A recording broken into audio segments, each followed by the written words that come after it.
By popular request, we have Numeron Altergeist for you guys. So Akeno just kind of came up with this out of left field and decided to play it in the Verz Cup. And I will say that this is interesting. So if you guys want Lund's Megalith list, you guys know how bad you want that, right? Show some love on this video. Make sure you take your hand and slap that like button. Super easy. And we will get that Megalith deck profile up for you guys. So Akeno's been talking about the Numeron stuff in Altergeist all week, and from what I was hearing, the biggest line of support that players were playing with the new Numeron stuff was literally abusing it in Subterror. Alright? Downside to this, well, this deck could be better in my opinion. So we're going to talk about his raw build, and we'll talk about some of the interactions here. So the first thing you need to know, Numeron calling. If you control no monsters, but Numeron Network is in your field zone, special summon up to 4 Numeron Gate Exceed monsters from your extra deck with different names, but banish them during the end phase. Also, you can only normal or special summon once for the rest of this turn. So after this resolves, you're doing one more. I kind of want to see him play a second copy of this, just so that you can still cheese out number 1 to make this, and we'll talk a little bit more about that here. So one of the big things that this deck has, a Numeron Network. Alright, so this is where life goes for this deck.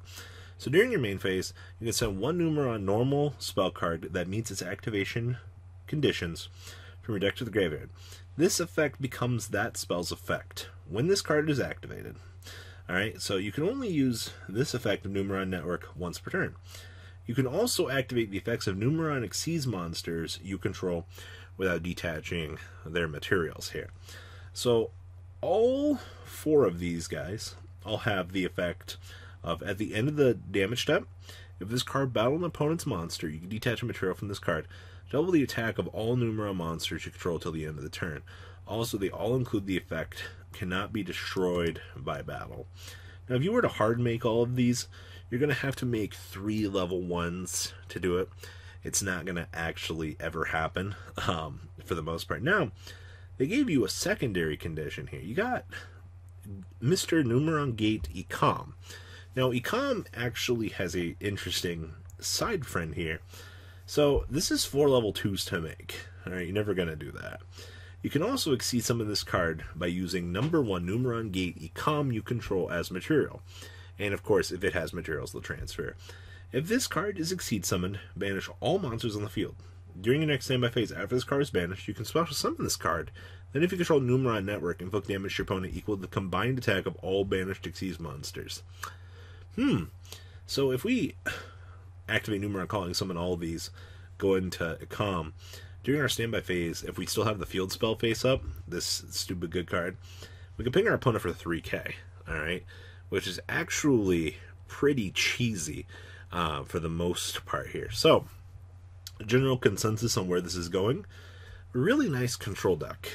Alright, so we'll dig into this here, see how this is going, and like I said, if you guys want Lund's Megalith list, some likes, and we'll make that happen later on in the week here. So 1 copy of Kunguri, this is going to be your standard battle phase stopper for the opponent. Pretty good, right? Then we have triple copies of Marionetter. Setting our trap card from the deck is pretty good, I heard. And triple copies of the attack directly. Search for Multi-Faker so that we can play the game.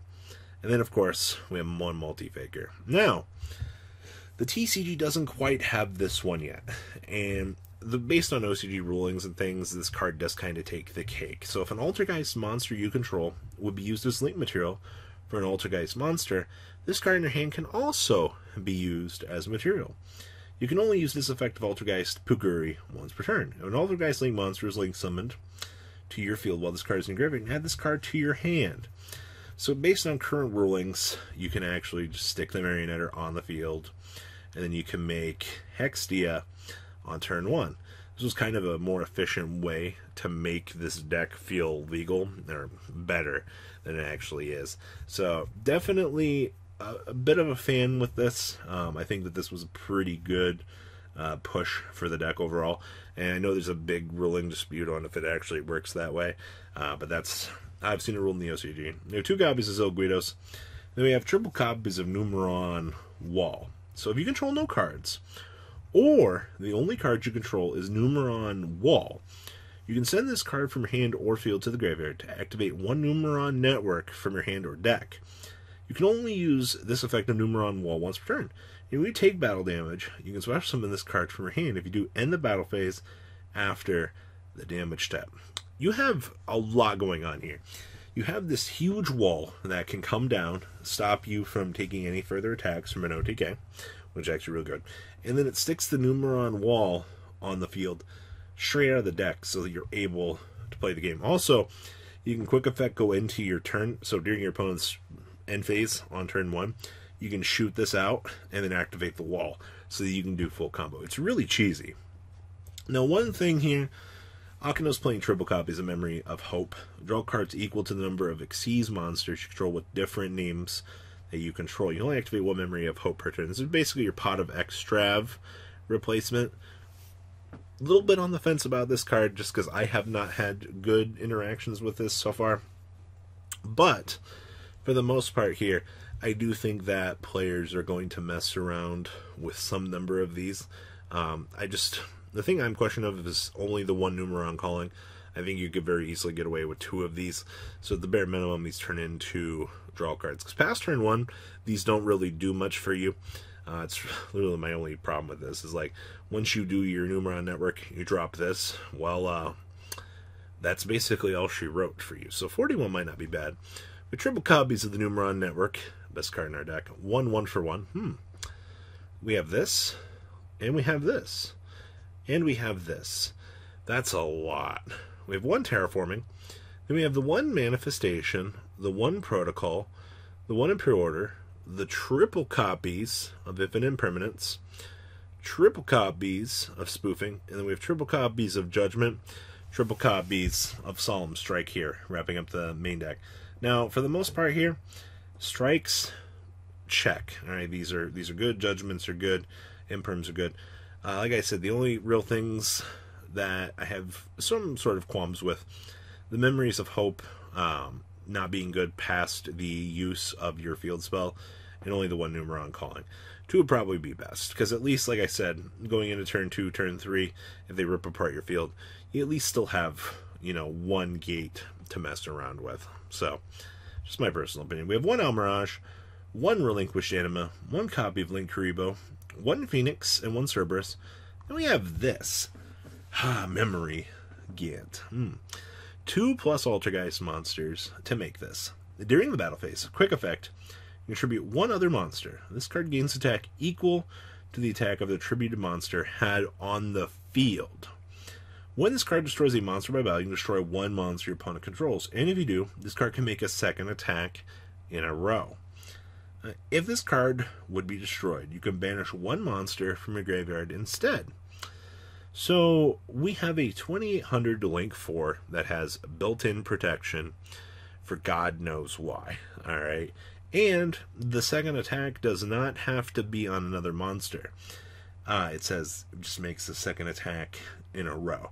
So that's pretty important for the most part here. But this is one of the other missing pieces that we needed here. So we have triple copies of Hextia. And this is the card that brings it all together. So if you go first, you make Zexal off of this, and then you just punish your opponent because they literally cannot play the game. Alright? It's pretty cool. We have 1 copy of the Chaos Gate Sunya, 1 number 4, 1 number 3, 1 number 2, and 1 number 1. Alright, pretty straightforward. Then we have side deck here. Triple Sphere Mode, triple copies of Dark Ruler No More, triple Lightning Storm, triple Evenly Matched, and triple copies the Summon Limit, wrapping up your very interesting take on Numeron Altergeist. Now, like I said, guys, if you want that hot Megalith deck, please like the video. If you guys have general improvements or things that you think should be made on this deck, please feel free to also leave those as well. Give me your input on this. I'm curious to see how players are going to take this and evolve this concept, because it's one cool thing right now. The Verz Cup, we allow everything once it's announced, it becomes legal for the next round, so players get to adapt to the best of the situations. Please leave a comment down below, tell me what you guys think, and well guys, I'm out. Peace. Thank you, patrons, for making the ride never truly end. Without you guys' support, well, I would probably be doing Truffle Shuffle videos for a living. Guys, please check out VanCole40 for all of your Cardfight Vanguard content brought to you by MCole40. And if you are looking to pick up singles, check out mcolegames.com for your trading card game needs. Thanks for watching, everybody.